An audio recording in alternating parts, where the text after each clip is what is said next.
ဂျိုရှူအာဘန်ရဲ့ UFC မရောက်ခင်ကနိုင်ခဲ့တဲ့ knockout 3 ပွဲကိုပြောပြပေးသွားမှာဖြစ်တယ်ခင်ဗျ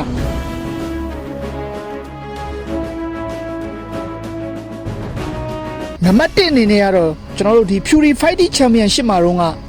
သူ့ရဲ့ပြိုင်ဘက်တယောက်ဖြစ်တဲ့ Paris Morgan နဲ့ပွဲဖြစ်တယ်ခင်ဗျ Paris Morgan ကသူ့ထက်အရက်လဲရှည်သလို reach လဲရှည်တဲ့လက်တံလဲရှည်တဲ့အနေထားမှာ Joshua Ban ကအကောင်းဆုံးကင်တွေပြသွားခဲ့တာဖြစ်တယ်ခင်ဗျဒါတော့သူ့ရဲ့ knockout style ဖြစ်ပါတယ်နံပါတ်1အနေနဲ့ရပ်တည်နေတာကတော့ဒီနဘန်းသမားတယောက်ဖြစ်တဲ့ Francisco Ovando နဲ့ပွဲဖြစ်တယ်ခင်ဗျ Francisco Ovando ကတော့သူ့ကိုနဘန်းလုံးဖို့ကြိုးစားနေတယ်ခင်ဗျ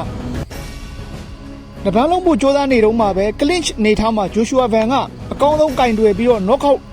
ချနိုင်ခဲ့တာဖြစ်တယ်ခင်ဗျ